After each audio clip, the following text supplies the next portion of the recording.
सबसे पहले बात करते हैं कि आरक्षण है कैसा, ये अच्छा है या ख़राब है। तो एक लाइन में इसका जवाब ये है कि जिसको मिल रहा है उसके लिए आरक्षण अच्छा है और जिसको नहीं मिल रहा है उसके लिए ख़राब है, उसको तकलीफ़ है कि आरक्षण हटना चाहिए।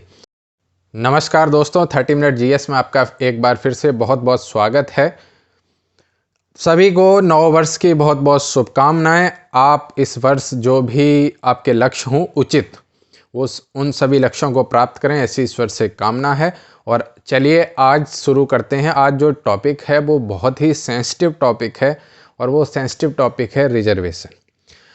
उस पर वीडियो क्यों बना रहा हूँ, क्योंकि एक विकास सर का वीडियो वायरल हो रहा है। कुछ 3000 साल से रिजर्वेशन ले रहे हैं तथाकथित सवर्ण जातियों के लोग, तो उससे संबंधित है थोड़ा सा। तो थोड़ी मेरी बात सुनिए, उससे पहले आप कंक्लूजन पे पहुँचें। मुझे कोई टैग दें, कोई सवर्ण विरोधी का टैग देंगे, कोई दलित विरोधी का, कोई ओबीसी विरोधी का। उससे पहले आप हमारी पूरी बात सुन लेंगे। और कई लोग ऐसे भी होंगे जो विकास सर के फ़ैन होंगे, मैं भी हूँ, उनमें से मैं भी हूँ। विकास सर से बहुत कुछ सीखने को मिलता है, आगे भी सीखता रहूँगा। मैं भी एक एस्पिरेंट्स भी यूपीएससी एस्पिरेंट हूँ और उसके साथ साथ थोड़ा सा ऑनलाइन आप लोगों को थोड़ा बहुत बता देता हूँ। तो उनसे बहुत कुछ हम लोग सीखते हैं, आगे भी सीखेंगे उनसे। मेरा मकसद किसी का अपमान करना नहीं है। मेरा मकसद बस सिर्फ इतना है कि जो उन्होंने कहा उस पर थोड़े से सवाल मैं भी रख सकता हूँ, शायद इसकी अनुमति भारत का संविधान हमें भी देता है। तो आप कंक्लूजन पे पहुँचें, उससे पहले पूरा वीडियो देख लें, उसके बाद आप बताएं, अपने सजेशन दें। हो सकता है हमारी जानकारी थोड़ी कम हो, आप लोग हमसे बेटर जानते हों। कुछ मैं आपसे सीखता हूँ, कुछ आप हमसे सीखेंगे। मैं विकास सर से सीखता हूँ, विकास सर अपने गुरुओं से सीखते होंगे। ऐसे करके चलता रहता है। तो वीडियो मैं उनका अटैच कर दूंगा, बीच बीच में आप देखते रहना कि उन्होंने क्या कहा था, क्या नहीं कहा था। अक्सर आता है 70 साल से आरक्षण दे रहे हो यार, कब तक दोगे? कितना आरक्षण? 50%। कितने लोगों को? तो इसका मोटा मोटा उत्तर यह है कि भारत में एससी, एसटी, ओबीसी, महिला, विकलांग, इन सबको मिला ले तो जनसंख्या बनती है 90%। 90% आबादी को 49.5% आरक्षण 70 साल से हम दे रहे हैं। और इस बात से बहुत लोगों के पेट में खलबली मची हुई है। ठीक है, मत सकते, कोई खास बात नहीं है। दूसरी तरफ का तर्क, दलित विमर्श का तर्क यह है कि भाई ये बताओ, 3000 साल तक पढ़ाई लिखाई पर केवल ब्राह्मणों का हक था, 100% आरक्षण था। 3000 साल तक 100% आरक्षण, सारी पढ़ाई लिखाई। ब्राह्मणों की संख्या कितनी? 10%। 10% समुदाय ने 100% सीटें घेरी 3000 साल तक, और अब 70 साल से परेशान हो रहे हैं। व्यवसाय की दुनिया में वैश्य समुदाय का लगभग 100% आरक्षण रहा। इस पर तो कभी नहीं बोला किसी ने। और 3000 साल के जबरन किए गए आरक्षण के विरुद्ध समतलीकरण के लिए, इक्वलाइजेशन के लिए, लेवलिंग के लिए एक जरा सा प्रयास वंचित वर्ग के पक्ष में क्या हुआ कि पेट में ज्वालामुखी फटने लगे। इतनी क्या बेचैनी है भाई? तर्क भी तो हो, खाली हवा में थोड़ा ना होगा कुछ। हाँ, तब पढ़ाई का महत्व था ही नहीं। ओहो, क्या बात है, क्या बात है, अरे अद्भुत। दूसरी बात की ये कब तक मिलता रहना चाहिए। तो आरक्षण, देखिए पहली बात, मेरे कहने से आरक्षण ना घटेगा, ना हटेगा, ना बढ़ेगा। लेकिन हाँ, अगर एक इंसान के तौर पर आप सोचें, एक भारतीय होने के नाते सोचें, तो आरक्षण तब तक मिलता रहना चाहिए जब तक कि सामाजिक असमानताएं दूर ना हो जाएं और राजनीतिक और सामाजिक कई तरह के प्रतिनिधित्व जो हैं वो जो तथाकथित पिछड़े वर्ग हैं उनको भी प्राप्त हों, उनको समाज में समुचित सम्मान प्राप्त हो, उन्हें अपनी रीति रिवाज, रस्में आदि निभाने की पर्याप्त छूट हो। ये ना हो कि कई बार घटनाएं सुनने में आता है कि मान लीजिए कोई बैकवर्ड क्लास है या दलित बोल देते हैं जिसको हम लोग, उनको घोड़ी पे नहीं चढ़ने दिया, ऐसी घटनाएं जब घटित होना बंद हो जाएं और सरकारी की बात कर लेते हैं, मुख्य रूप से सरकारी संस्थाओं में लगभग उनका प्रतिनिधित्व उतना हो जितना रिजर्वेशन, मान लीजिए ओबीसी का 27% है तो जितने सरकारी कर्मचारी हैं उसमें लगभग 25 से 30% तो ओबीसी होने ही चाहिए। जब इतना हो जाए तब खत्म हो जाए तो कोई फ़र्क नहीं है, कोई मतलब तब तक तो होना चाहिए, उसमें कोई आपत्ति नहीं है। दूसरी बात यही है जो मैंने कहा कि जिसको मिल रहा है उसके लिए अच्छा है, जिसको नहीं मिल रहा है उसके लिए ख़राब है। जैसे उदाहरण के लिए ईडब्ल्यूएस देख लो, जब तक अनरिजर्व्ड को नहीं मिलता था तब तक वो आरक्षण की बुराई करते थे, और जिसको ईडब्ल्यूएस में मिल रहा है वो कहते हैं आरक्षण इतना बुरा भी नहीं है। और है क्या उसमें बताओ, जैसे ही उनके यहाँ घर पे शादी वाले रिश्ते वाले आएंगे तो वो अमीर बनते हैं, मोहल्ले में अमीर बनते हैं, लेखपाल के पास जाके गरीब बनते हैं कि हमको 10% ईडब्ल्यूएस मिलना है तो हमें गरीब बना दीजिए। तो इस तरह से डबल माइंडसेट होते हैं। दूसरी, आरक्षण के तरीके पे थोड़ी सी आपत्ति हो सकती है। जैसे मान लीजिए कोई सीट आरक्षित महिला है, आपने गांव में भी देखा होगा, तो है महिला इतनी उससे ज़्यादा बड़े साइज की उसके हस्बैंड की फ़ोटो लगी होती है और उनके नाम पे वोट मांगे जाते हैं। या मान लीजिए कोई सीट रिजर्व्ड है SC ST के लिए, तो क्या होता है उससे पहले मान लीजिए उधर कोई अनरिजर्व्ड कैटेगरी का या OBC कैटेगरी का कोई प्रभुत्वशाली इंसान है, तो वो क्या करता है एक SC ST को खड़ा कर देगा और बोलता है कि भाई साहब इनको वोट देना, ये हमारे कैंडिडेट हैं। कुल मिला के शासन अभी भी कौन चला रहा है, जिनकी पहले से चलती थी। तो इन तरीकों पे तो विचार किया ही जा सकता है, ये आप लोग भी समझते होंगे। दूसरी बात, आप कहेंगे इतने कम फॉलोअर्स हैं, विकास सर को ज्ञान दोगे, ये आपकी सस्ती लोकप्रियता पाने के तरीके हैं। तो पहली बात मैंने आपको बताया, ज्ञान के वो भंडार हैं, हम उनसे सीखते हैं, हम उनके 1% भी नहीं हैं और उनको ज्ञान नहीं दे रहे हैं। लेकिन UPSC एस्पिरेंट होने के नाते इतना तो मुझे पता है कि किसी से सवाल करना उसका अपमान नहीं होता है, ये बात आप लोगों को भी समझनी चाहिए। और फॉलोअर्स की बात है तो फॉलोअर्स आज कम हैं, कल ज़्यादा हो जाएंगे आप लोगों के सपोर्ट से। और एक बात मैं अपनी बता देता हूँ, मैं बाबा साहब भीमराव अम्बेडकर पॉलीटेक्निक में लेक्चरर हूँ। तो जब मैं गया था तो उन्होंने बस वही अनरिजर्व कैटेगरी के नज़रिए से बच्चे ने देखा, और बच्चों की संख्या सबसे ज़्यादा OBC SC ST थी। आज स्थिति ये है कि कॉलेज में उन स्टूडेंट्स का सबसे फेवरेट मैं हूँ और मेरे फेवरेट वो हैं। क्यों? क्योंकि हमारे मतलब जो परिवार का इतिहास रहा है वो ज़्यादातर सब टीचर ही रहे हैं। तो हम लोगों को कभी ये सिखाया ही नहीं गया कि किसी को उसकी जात से पहचान हो, उसके आचरण से, वो आपके साथ कैसा बिहेव करता है उससे जानिए। हमारे चैनल पे भी जुड़े हैं, मैं कह रहा हूँ तो वो सुन रहे होंगे, वो कमेंट करके आपको बता देंगे कि हाँ मैं सच बोल रहा हूँ या गलत। मैंने कभी किसी का बुरा चाहा नहीं और इस नज़र से हम कभी देखते नहीं हैं। और अब हमारे स्टूडेंट भी इतने समझ, होता क्या, वो नई एज के आते हैं तो वो भीम आर्मी है ना, परशुराम सेना, करड़ी सेना सबसे जुड़े होते हैं, तो वो उस नज़रिए से पहले देखने का प्रयास करते हैं। उसके बाद उन्हें समझ में आती है कि ये आदमी ऐसा नहीं है, ये सही को सही कहेगा, गलत को गलत कहेगा। तो इस तरह से होता है, चीज़ें चेंज होती हैं अगर वैमनस्य दोनों तरफ से ना रखा जाए। उदाहरण के लिए बताते हैं, एक लड़की थी, उसका स्कॉलरशिप नहीं आई तो कह रही थी कि सर मैं यादव हूँ, शायद इसलिए लोग कहते हैं, उसने नहीं कहा, अपने नहीं कहा, उसने कहा लोग कहते हैं कि सर मैं यादव हूँ, शायद इसलिए मेरी स्कॉलरशिप नहीं आती है। और जब फॉर्म चेक कराया तो उसके शायद मार्क्स गलत भरे हुए थे। तो मैंने समझाया कि देखिए सरकारें आती जाती रहती हैं, लेकिन कोई भी अपने वोट बैंक को नाराज़ थोड़ी करेगा। वोट बैंक कौन है? पूरी पब्लिक है। तो इस तरह से आप सोच भी मत रखिए कि ये या आगे वाले या नए आने वाले या नई पार्टी आपको कुछ ऐसा नुकसान करेगी। दूसरी बात, आप बात करते हैं विकास सर के वीडियो की, तो उन्होंने कहा कि पिछले 3000 सालों से आरक्षण है और अब आपको 70 सालों में ही तकलीफ़ हो रही है। तो मैं अगर कोई ये लॉजिक देना कि आप विकास सर की बात काट रहे हो, तो विकास सर बाबा साहब भीमराव अंबेडकर जी की भी तो बात काट रहे हैं। उन्होंने भी तो एक लिमिट बताई थी ना कि इतने समय के लिए रिजर्वेशन होना चाहिए।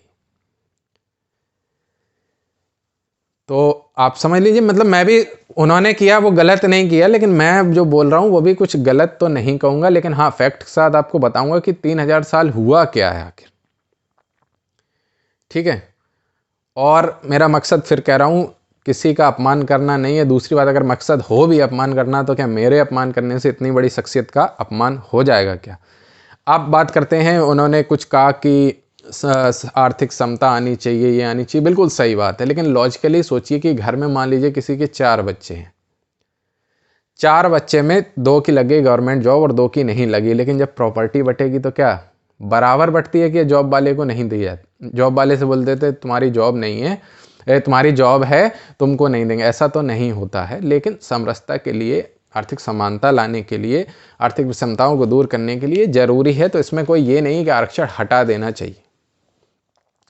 अब उन्होंने कहा था कि SC ST OBC और महिलाएं ये मिला के 90% हैं, और इनका टारगेट करने का मकसद मुझे तो ये लगता है कि ये 90% ही इनके मार्केट हैं और 10% तो सेल्फ स्टडी से सिलेक्ट हो ही जाते हैं या वो खुद फैकल्टी हैं। दूसरी बात, विकास सर हमें ये बताएं कि आपके संस्थान में कितना आरक्षण है। वो इसलिए मैं कह रहा हूँ, कहेंगे आप प्राइवेट संस्थान, उनका मन ठीक है, आप स्वयं को इन 90% का मसीहा बताना चाहते हैं। हम भी चाहते हैं, आप 90% का बनना चाहते हैं, मैं 100% का बनना चाहता हूँ कि जो सही होगा सही कहूँगा, वो गलत है गलत कहूँगा। लेकिन आपको लगता है 90% ये है मार्केट और आप हैं हमसे ज्ञानी, जानबूझकर आप बोल रहे हैं जिससे ये 90% हमारी कोचिंग से जुड़े रहें। अब बात करते हैं, आपने कहा कि 3000 सालों तक केवल ब्राह्मणों को आरक्षण रहा शिक्षा के क्षेत्र में, तो अगर सिर्फ ब्राह्मणों को ये आरक्षण रहा, फिर गौतम बुद्ध कैसे शिक्षित हो गए या उनको दीक्षा देने वाले कौन थे? और ये चाणक्य ने किसको शिक्षा दी थी? हिस्ट्री आप हमसे बेटर जानते हैं। बहुत से उदाहरण ऐसे होंगे जिसमें महिलाओं से लेकर सब कुछ, गार्गी अपाला सब शिक्षित हुई। इसके बाद रहीम, कबीर, रसखान और भी ज़्यादा लोग आप जानते होंगे, कुम्भन दास नावादा, दुनियादारी, सारे लोग कैसे शिक्षित हुए। और 10% ने 100% सीटें ग्रहण की किस में? तब कौन सी सरकारी नौकरियां हुआ करती थी? राजा होते थे, राजा कौन सी नौकरियां देते थे? राजा क्या मुंशी की देते थे, लेखाकार की देते थे, राजस्व की देते थे। तो सारे तो ब्राह्मण नहीं होते थे, सब अलग अलग, कोई कायस्थ होता था, कोई कुछ होता था, कोई अस्तबल के लिए होता था, कोई सेना के लिए होता था, तो सारे तो ब्राह्मण नहीं ले रहे थे ना। और अब बात करें जॉब्स में, तो जॉब्स में मैन्युफैक्चरिंग, नॉन ब्राह्मण्स की मैन्युफैक्चरिंग मतलब समझ रहे हैं ना, कि प्रोडक्ट को जितना भी बनाना है, कंस्ट्रक्शन का काम है, व्यापार का काम है, केयर टेकिंग का काम है, हाउसकीपिंग का काम है, ठीक है। एजुकेशन डिपार्टमेंट चलो छोड़ दो। अब बात करते हैं, उन्होंने कहा कि वैश्यों को व्यवसाय की दुनिया में 100% आरक्षण बना। तो जैसे नए राज्यों का गठन होता था तो सबसे ज़्यादा धन कौन देता था? वैश्य देता था। युद्ध हुआ तो पहली फ्रंट पे कौन होते थे? पहले फ्रंट पे क्षत्रिय होते थे, क्षत्रिय लड़ते थे, बाहरी आक्रमणकारियों से लड़ते थे। और क्षत्रियों के बाद अगला नंबर आता था जो बाहर से आए आक्रमणकारी, उनके बारे में बात कर रहे हैं। तो उनके बाद अगला नंबर किसका आता था? ब्राह्मण पे अटैक किया जाता था, क्योंकि उनका मेन मकसद राज करने से ज़्यादा था धर्म बदलना। आपने कई पढ़े होंगे, बाहरी आक्रमणकारी आए, यहाँ पे शासन किया और जनेऊ इकट्ठे करके, खून से भीगे हुए जनेऊ इकट्ठे किए थे ब्राह्मणों के। क्यों? क्योंकि धर्म और इसकी शिक्षा कौन दे रहा था? ब्राह्मण। तो दूसरे नंबर पर अटैक ये हुआ। फिर क्या करते थे? लूटा कौन जाता था? व्यापारी। और उसके बाद उसके बाद शूद्र मैं नहीं कह रहा हूँ, उस समय के जो शूद्र होते थे उनके बारे में कह रहे हैं। शूद्रों का क्या होता था कि आपके लिए काम करते थे, उनके लिए। रीजन यही था कि वो शुरू से दबाए गए। इस बात से अगर कोई डिनाई कर रहा है कि शूद्रों के साथ अत्याचार ही नहीं हुआ तो गलत है। लेकिन बात करेंगे आज के परिप्रेक्ष्य में कि अब क्या करना चाहिए। तो शूद्रों के साथ क्या हुआ? दूसरा जीत गया, उनके लिए बेचारे काम करने लगे, उनकी हालत वैसे ही खराब की खराब रही। और रीजन सिर्फ ये सामाजिक संरचनाएं ही रही। लेकिन बात सिर्फ वो है कि 3000 साल तक केवल ब्राह्मणों को आरक्षण या केवल वैश्यों का आरक्षण वाली बात नहीं। और अगर इन्हें ये एडवांटेज मिलता था, अगर क्षत्रिय जान गंवाते थे तो क्षत्रियों को पोस्ट भी मिलती थी, और अगर एडवांटेज मिलता था उनमें सजा भी ज़्यादा होती थी, ये भी आप अच्छी तरह से जानते हैं। अब बात करते हैं, आपने कहा कि समतलीकरण तो करना होगा। तो एक बहुत ही फेमस कोट है कि मतलब जो कम्युनिस्ट आइडियोलॉजी वाले हैं उनके लिए है कि उनके पास जो नहीं है वो कहते हैं कि सब में बांट दो। मतलब अगर सामने वाले के पास, मान लो अडानी के पास 10,000 करोड़ हैं तो कम्युनिस्ट आइडियोलॉजी कहती है कि ये 10,000 करोड़ गरीबों में बांट देने चाहिए। लेकिन अगर उसी कम्युनिस्ट के पास 500 रुपये हैं तो वो कहता है ये तो हमारे हैं, हमने मेहनत से कमाए, मैं क्यों किसी में बांटूं। वही बात यहाँ पे समतलीकरण जो कह रहे हैं कि एक समान लाने के लिए, तो आपके यहाँ लोग कोचिंग करते करते ज़मीनें बिक गई, ज़मीनें बिक गई। जो नहीं ज्वाइन किए बाहर से वीडियो देखे ना, वो अभी फ़ैन होंगे, वो अभी भी फ़ैन होंगे। वो कह रहे होंगे अरे आप क्या जानो, कैसी बातें फालतू की कर रहे हो, कल के लड़के हो, शकल देखो, बच्चे लगते हो, कुछ भी बोलते, ऐसा करके बोलेंगे। जो कोचिंग करते हैं उनसे पूछिए फीस कितनी है, एक एक सब्जेक्ट के 50-50 हज़ार रुपये। आपने इतना तो कमाई लिया है कि इनका भला कर सके। आपके संस्थान में कितने लोग हैं जिनको आप सिर्फ समतलीकरण के लिए या उनको मुफ्त नहीं तो कम से कम सस्ती शिक्षा तो प्रोवाइड कर सकते हैं। एक से पैसा ले लीजिए, जिन पे नहीं उनसे कम ले लीजिए। तब आप क्या, और जब आप फैकल्टी सिलेक्ट करते हैं तब आप सिर्फ योग्यता देखते हैं, तब आप रिजर्वेशन नहीं देखते हैं। करंट अफेयर्स तक आपने फ्री नहीं दे रखा, आपसे अच्छे तो विजन वाले हैं। सच ये है कि आज आप जो हैं आजकल के वही सवर्ण हैं जो मीठी गोलियां देकर लोगों का कर रहे हैं शोषण। परसेंटेज देखिए आपकी कोचिंग में कितने एडमिशन होते हैं, कितने सिलेक्शन होते हैं। कैसे, मैंने कोटा से कोचिंग की है, जेई की कोचिंग की है, मैं आपको बताता हूँ कि क्या होता है। पहले क्या हुआ, एक साथ 400-500 लड़के एक साथ एडमिशन होता है एक बैच में, फिर दूसरा बैच चलता है, तीसरा बैच चलता है। उसके बाद क्या होता है, उनसे छांट लिए जाते हैं। मेरा बैच था कुछ P6 करके था, उसमें 30 लड़के छांट लिए गए थे। 30 लड़के उन्होंने वहाँ से निकाल लिए और उन 30 में से उन्होंने 4-5 अच्छे छांटे, उन पे करते हैं मेहनत। बाकी लोग क्या है, एडमिशन करके वो चलाते हैं संस्थान, माने उनसे आता है सिर्फ पैसा। वो कभी नहीं कहेंगे कि आपका सिलेक्शन नहीं होगा, वो कहेंगे आप बिल्कुल रद्दी हो ना 2 कौड़ी तो भी आपका सिलेक्शन हो। और वो रेयर केस होते हैं, 1-2 उदाहरण मत देखना कि वो कुत्ते टहलाते थे अमीरों के और वो बन गए, वो चीज़ें अलग हैं। मैक्सिमम केस में वो आपसे कभी नहीं कहेंगे कि और कुछ देख लीजिए। कोई भी, मैं इनकी बात नहीं कर रहा, किसी भी शिक्षण संस्थान में। फिर उसमें से उन्होंने 30 निकाले, 30 में से 5 निकाले, 5 पे ज़बरदस्त मेहनत करेंगे और उनके रिजल्ट आते ही कटआउट लगा देंगे कि मेरी संस्थान से इतनी रैंक आई, ये रही, उन 5 में मैं भी था। तो इस तरह से ऐसे कोचिंग वाले काम करते। तो बिजनेस है, उसमें कुछ गलत नहीं है, लेकिन बात आपको कर रहे हैं कि बिजनेस मॉडल ये कैसे काम करता है ये बताने की। वो सब जानते हैं कि क्या सही है क्या गलत है। ये शब्द भी उन्होंने जानबूझ के बोला कि 90% हमारे साथ जुड़े रहे, 10% तो सेल्फ स्टडी से निकाल लेते हैं। अब आपको बताते हैं, अब आप कहेंगे फालतू की लंबी लंबी बातें कर रहे। एक सर हैं मधुकर कोठवे, फेमस नहीं होंगे क्योंकि वो मीठी गोलियां नहीं बेचते, वो कोई हवाबाजी नहीं करते। मुझे कोविड हुआ, पढ़े थे, कभी यूपीएससी का ख्याल भी नहीं आया, तो लेकिन ऐसी वीडियो देखने लगे मधुकर सर के, तो मैंने उनके 3 सब्जेक्ट देखे, पॉलिटी, इकोनॉमिक्स, इन्वायरमेंट, और एग्जाम देने चला गया। समझो कोविड था, बुद्धि भी कम काम करती थी, तो भी 60 मार्क्स बहुत आराम से आ गए। कोई करंट अफेयर्स नहीं पढ़ा था, कोई साइंस टेक नहीं पढ़ा था, कोई ज्योग्राफी नहीं पढ़ी थी, कुछ नहीं, ऐसे ही चले गए। हिस्ट्री नहीं पढ़ी थी और चले गए। हिस्ट्री पढ़ी थी माने वही बच्चों वाली नहीं आती लूसेंट, उतना पढ़ के चले गए। तो कंटेंट उतना ही है भाई। कॉन्स्टिट्यूशन बदल जाएगा क्या कि पॉलिटी बदल जाएगी किसी कोचिंग में जाके, लेकिन कितनी फीस है, 2.5-3 लाख रुपए एक साल के लिए खर्च कर रहे हैं। और वही मीठी गोलियां, समतलीकरण का नाम लो, लोग खुश हो जाते हैं, ताली बजाते हैं, अलग अलग अकाउंट से वीडियो शेयर हो जाते हैं कि बहुत बढ़िया, क्या बात कही है सर ने, आओ तुम्हारी जेब काटते हैं धीरे से। 1-2 निकालेंगे, जैसे अभी सिहाग करके एक सर हैं, तो उनको क्या किया, उन्होंने हिंदी मीडियम से एक ब्रांड बनाया, उन पर मेहनत की, उनको रिजल्ट दिया, और उसके बाद क्या कहा, अब उनको एक ब्रांड करके बेच रहे हैं। देखिए हिंदी मीडियम का एकमात्र संस्थान, बस हो गया काम। हिंदी मीडियम लगा पड़ा है, लगा पड़ा है। दूसरी, अब एक और बात कर लेते हैं कि 3000 सालों से दलित चिंतक, जो आप सर कह रहे हैं कि दलित चिंतक कहते हैं कि 3000 वर्षों तक आपने पढ़ने नहीं दिया, और वही दलित चिंतक विरोध करते हैं। क्या पढ़ा 3000 साल तक ब्राह्मण ने? शास्त्र पढ़े, ज्योतिष पढ़ा, योग पढ़ा। और दलित चिंतक सबसे ज़्यादा मजाक उड़ाते हैं योग का, आयुर्वेद का, शास्त्रों का। शास्त्र कहते हैं हम पढ़ेंगे नहीं, इसकी वजह से हम पिछड़े हुए हैं। योग कहते हैं ये तो ढोंग है। बाबा रामदेव आयुर्वेद का कर रहे हैं, तो उनका सबसे ज़्यादा मजाक उड़ाने वाले दलित हैं। बाबा रामदेव तो ओबीसी से हैं, मैं मतलब संत की कोई कैटेगरी नहीं मानता, लेकिन वैसे तो देखो ओबीसी से ही हैं। तो इन्हीं चीज़ों को तो ब्राह्मण ने पढ़ा है, या जिसने पढ़ा हो इन्हीं से पढ़ा, इनसे ही तो दूर रखा, फिर तो आपका उत्थान हो जाना चाहिए था। ऐसा तो नहीं था कि कुछ उन्हें स्पेस टेक्नोलॉजी पढ़ा दी गई हो, मैकेनिकल इंजीनियरिंग पढ़ा दी हो। मैकेनिकल का काम तो आप लोगों का ही था, क्या बनाना है, क्या कंस्ट्रक्शन करना है, सब कुछ तो आप लोगों के पास था।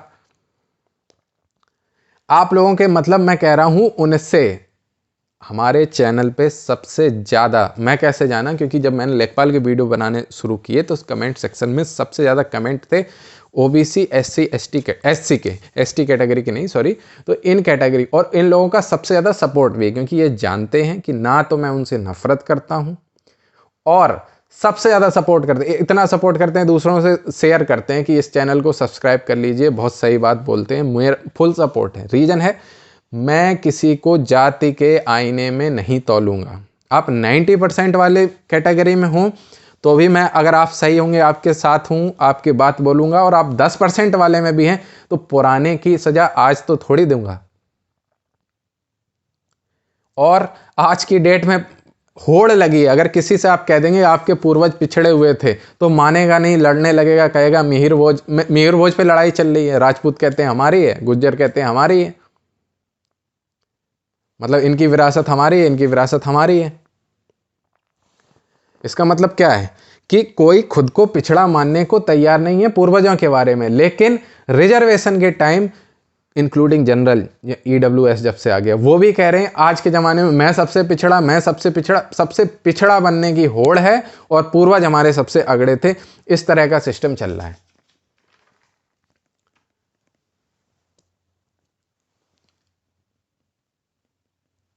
और पुरानी बातों की, अगर वही मैं कह रहा हूं कि बात होनी चाहिए कि आज क्या करना, बात ये नहीं होनी चाहिए कि पहले क्या है। अगर पुरानी बातों को देखें तो 1200 ईस्वी के बाद से आज़ादी तक तो ब्राह्मणों का या सवर्णों का कोई विशेष रोल तो रहा नहीं। एक पर्टिकुलर कम्युनिटी थी जो प्राउड महसूस करती है बताने में कि जो बाहर से आए हुए आक्रमणकारी थे, हम उनके वंशज हैं, हमने तुम पर राज किया है। और फिर जब रिजर्वेशन चाहिए होता है तो सच्चर कमेटी की सिफारिशें दिखाते हैं कि देखो हम लोग कितने पिछड़े, उन्होंने तो कितनी हत्याएं हुई, क्या हुई, तो क्या उन्होंने हत्याएं की तो आज के ज़माने में भी यही करोगे क्या? नहीं ना। आज देखोगे कि वो लोग पिछड़े हुए हैं तो उनके साथ खड़े होना है, उनको सपोर्ट करना है, उनको मुख्य धारा में लाना है, उनको आगे बढ़ाना है। कि पुरानी बातों को लेकर बैठ जाएंगे कि आपके पूर्वजों ने ये किया इसलिए इसकी सजा मैं आपको दूंगा। और जो बन गए, रिजर्वेशन जिसको मिल गया, जो बन गए, वो खुद में एक अलग क्लास बना लिए। जिस भी कैटेगरी के कोई बन गए ना, तो फिर वो उनमें खुद को सवर्ण मानते हैं, अपनी ही कास्ट में खुद को सवर्ण मानते हैं, अपने समाज के उत्थान के लिए काम नहीं करते हैं। फिर वो कहते हैं कि जैसे तथाकथित सवर्ण जातियों ने हमारे ऊपर राज किया और हम लोग उन्हें पूजते थे, उसी तरह आप भी अब हमें पूजिए क्योंकि हम आपके समाज में आगे बढ़ चुके हैं। उनका उपयोग करते हैं। यही तो चलता आ रहा, यही तो समाज है।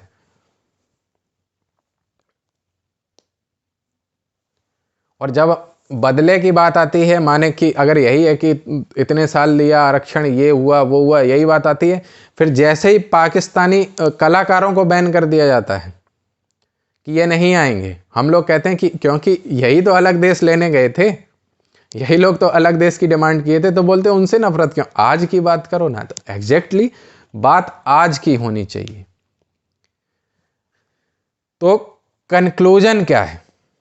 कंक्लूजन यही है कि अगर कोई कहे कि दलितों का शोषण नहीं हुआ, यह सरासर गलत है।